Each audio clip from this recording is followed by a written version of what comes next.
I am Pastor Becky, and I serve a church here in Omaha, Nebraska, Lord of Love Lutheran Church.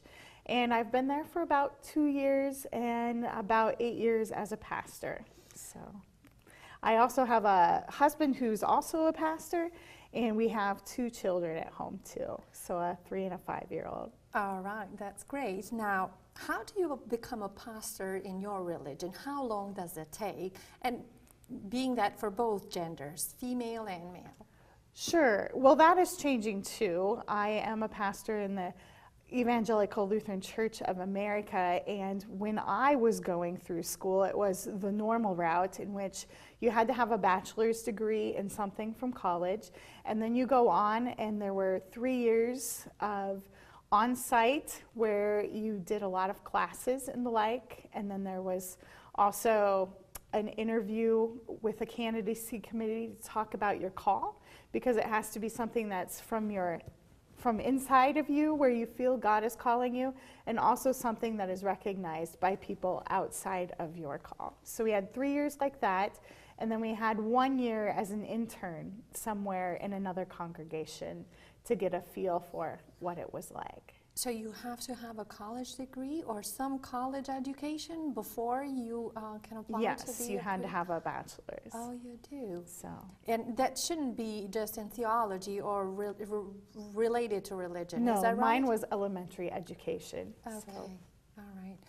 And I believe the procedures are the same. There is no gender. Correct. Okay.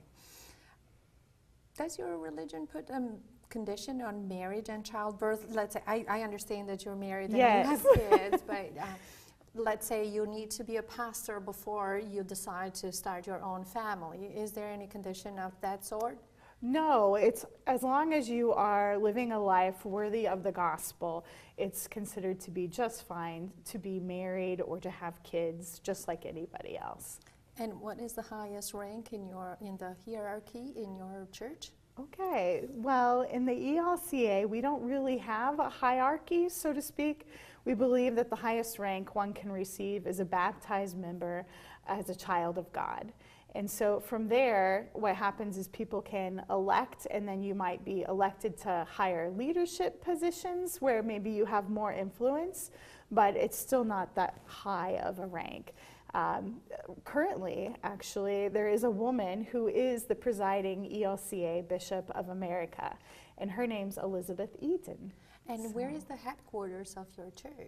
Chicago is Chicago. the headquarters. Not too far. No. Not too far from here. All right. Now, I would like to cover another topic, the decision to become a clergy person. And when did you make the decision to become a religion or a clergy person? To be a pastor was something that took me a while to work my way into. Church was something I was always passionate about, so was serving, but I was a little uncertain when I first started about if women really could take the role of being pastor. And that was probably because of where I grew up and where I was. It was kind of, we didn't see a whole lot of female pastors. We saw a few, but when one came to interview at my church when I was younger, I was 12 at the time, my congregation decided not to call her. And when I asked why, because I didn't see a problem, they're like, well, she's going to be out in the country by herself, and we don't really want her to be alone. And so I just felt like there was this little barrier maybe up about a woman being a pastor. So I wasn't sure about that. I wasn't sure about going on for more education when I was already serving people. I was a youth and family ministry director before I ever went to seminary. And that brought my call along, because I was starting off with youth, and then I was meeting with their parents, and then I was meeting with the grandparents, and I realized I'm already serving the full family. It's time for me to maybe go on and get some more education and take the next step to be a pastor. I understand that it's the service, but was there a specific moment that you really felt the calling of God to become a pastor in your youth service? Well, one of the holdups I had was I wasn't sure if I could actually do a funeral for somebody else. But when my dad passed away and I got up and spoke at his funeral, I said, okay, if I can speak at my own dad's funeral, I could do this for somebody else. And what was the reaction of your friends and family, of your circle, when you said that, you know what, I would like to become a pastor? Was there support? Yeah, I think so. I think there was some surprise, but a lot of people knew me, and it just kind of seemed like a natural progression I was leading in. So it was okay. Right. And how do you balance between church and family? It seems like you have a full schedule. Yeah, it's very busy, and especially at the holidays where people usually spend more time with their family. My family actually suffers a little bit on that. But I figure if God has truly called me to be a pastor and he's called me to be a mother, then there's a way that this is all going to work, and trust in the balance. You said, I would like now to cover a little bit of the general practice. You said that there was a moment when you were very young that the acceptance of a woman pastor was not that welcomed in your community. How about now? Do they accept you? How can you tell us a little bit more about that? To me, Pastor Becky, I didn't know about Bible until I was 17. I grew up under communism. So just learning about different religions, it's wow. And then meeting a woman pastor is something totally new. So, and it's not just me that was surprised. Your community at first had a little bit of resistance to the role of a woman pastor. How about now? Sure. I would say now, especially where I'm at, I'm not the first female pastor they've had. They've had several, so me being a woman pastor is not something surprising for them. But there are places where I have gone where I have been the first woman pastor in that area. And they'll even say, some of the guys would, you know, I'd really prefer a male pastor because that's what I've always had. And so they'll say things like that, but they're like, but you're okay. Do they tell you why do they have that reaction? Is the stereotype? Is the way you speak or your voice is not convincing enough? Or what's the resistance? I think it's just a change in tradition of what has always been, is always something that people struggle with. And so as females, that is something that happens too. I know there are colleagues who have had horrendous things said to them that you wouldn't expect anybody to say to a male pastor, such as, wow, you're looking good today, pastor, or something like that.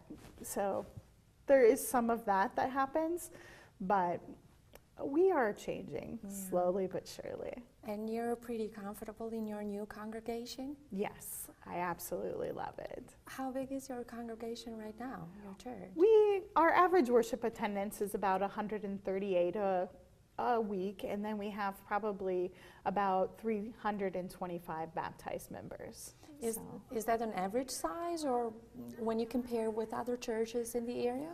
I think ours might be a little bit on the smaller side when we're looking around the area, but for the most part, I would say that's pretty normal for a one-pastor church. And you're not the first woman pastor in your current church, is that right? Correct. You're the second? They've actually had a couple before me. A couple. So you are well accepted in the congregation. Yes. Now, Pastor Becky, I would like to ask you something that me as a person has always made me wonder. Do you offer confession sessions at your church? Yes. If anybody would wish to come in for individual confession, they'd be more than welcome to do so. And what that would be is just sitting down with me and having a moment to confess their sins and to hear the words of God pronounced over them that all their sins are forgiven. And I see in your, I don't know you for long, but from your description, I see that you were educated to be a teacher, and you were a mother, and now you are a woman pastor. You're a pastor. How do you? And I see in you the role of listening and guiding. But on a human perspective, how can you handle the burden of confession? Well, I look at it as just something that God has called me to do. It is my point in life is to make sure that everyone knows about the presence of God in every single moment. And God promises to forgive all our sins, and we all need to hear that spoken to us. So maybe that is a burden I have to handle sometimes, because sometimes a confession can be great, but we all have something that we have to confess that we would wish other people not to hear. And so I just see that as another role. So do you go through a cleansing process within yourself, a reflection after you have that secret? How do you distance yourself from the confession or from the secret?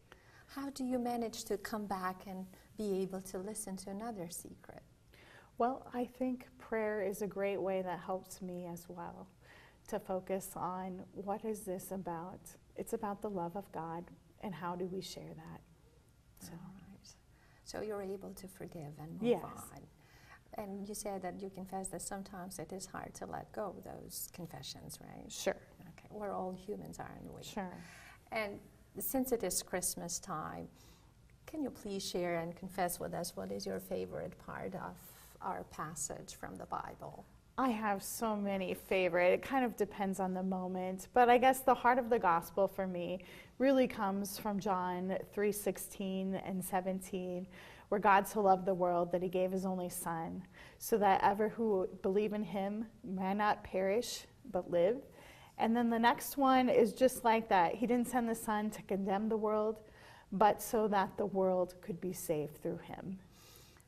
That's nice. What would be your message at this Christmas time to viewers of our program? It's about love coming down to us and the gift of God's grace being a light to all people who live in darkness. Thank you, Pastor Becky. And I was at your church last Sunday, and I really like the greetings at the end of the sermon or the Mass. Everybody got up and shook hands, and they greeted each other, "Peace be with you." Yes. I thought that was very, very peaceful, I would say, and honest. Yes, brothers and sisters in Christ. All right. Thank you, Pastor Becky, for being here today. Thank you. Merry Christmas. Merry Christmas.